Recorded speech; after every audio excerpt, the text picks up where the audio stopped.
Hello YouTube!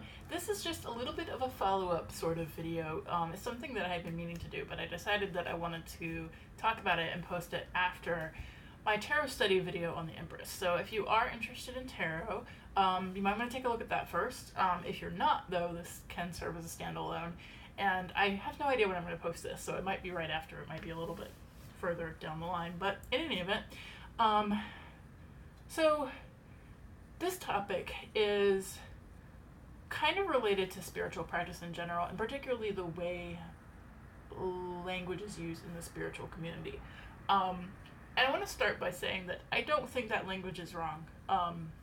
In fact, I think that a lot of people come to spiritual practices, because they are super burnt out, because the emotional labor that expected of them is really extreme, especially women and femmes of color, but including, all sorts of often feminine gendered folks, whatever your definition of that is, that the expectations are so high for caretaking and nurturing, or even if not that, for if you are trying to hustle in this day and age, and you're a freelancer, or maybe you have chronic pain or chronic illness and you're trying to work. There are so many reasons that our society is not set up to support people, is not set up based on care and support and interdependence, and therefore you very well may come to a spiritual practice feeling really burnt out and really longing for something to say that it's okay, that you're okay, and to get some support from somewhere else. So want to take that experience, put it in a box, validate it, affirm it, and then set it aside, since I'm going to talk about a kind of different experience. But I don't want this to come across as oh, I don't think we should talk this way. I just want to share my own experience, which, as you can guess from the title of this video, is a little different. So I think that sometimes messages in the spiritual community, in the tarot community, in the witchy community, can be kind of guilt-inducing for me personally, because a lot of the way that they're framed is, you are working so hard, you deserve care, you deserve receiving because you work so hard, or you are probably taking care of others way too much. How about let someone take care of you? Variations on that theme. And, I think it feels to me sometimes like everyone is sort of coming to spirituality or coming to tarot for those reminders that you need to not work so hard, that you need to rest, that you need to take care of yourself. And honestly, that sometimes makes me feel like a bit of a selfish asshole, because I am great at resting. I spend so much time in my bed that I have to stave off back problems. I say no to social invitations all the time. I wouldn't say I don't take care of others ever, but I would say that I do not set aside a huge amount of time for caretaking for others. And my ways of doing it are ways that aren't draining for me. So I've set up very clear boundaries. I identify super strongly, as I mentioned before, with the Queen of Swords in tarot.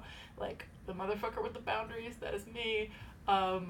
So I have found ways to give, whether it's through, trying to share thoughts on YouTube, and maybe hopefully, sometimes my videos help you jump off on a thought path of your own, or sharing resources on this channel, or whether it's writing fanfic, ways of giving that don't feel super generous to me, in the sense that they are not sacrificial and they are not draining. And I do think there is something in there. There's a shadow in there that I don't think giving should always hurt or feel hard, and that is a personal shadow I've been really wanting to work with,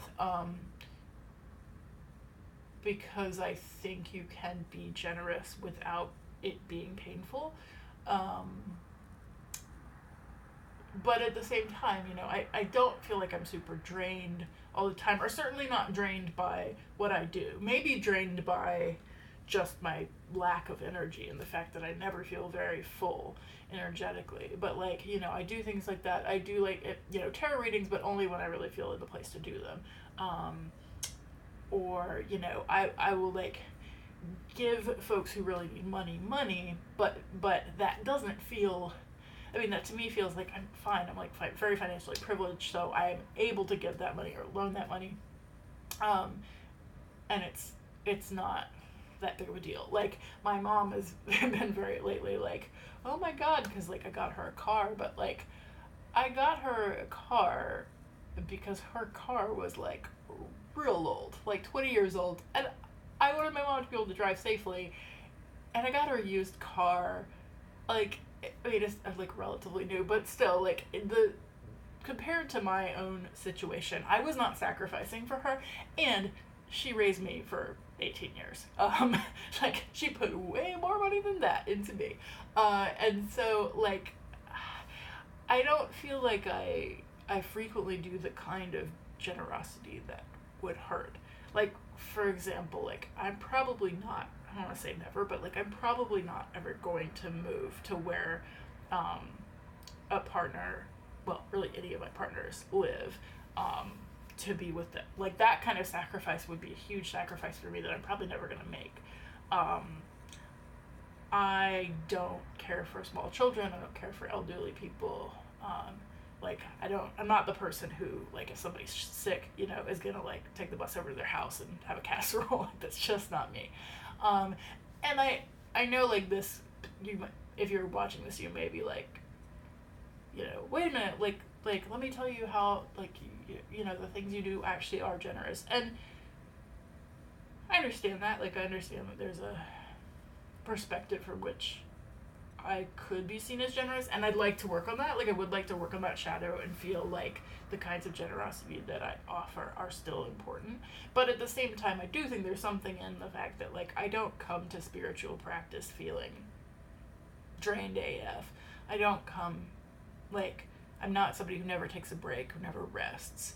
And so sometimes when it's like, you know, no, this card is for everyone. This card is calling everybody in and calling everyone, like the Empress, for example, calling everyone in to receive. I can kind of feel like, I think I'm done. Like, I think my receiving is, like, I think I've received all I'm supposed to, and I need to, like, do some shit now.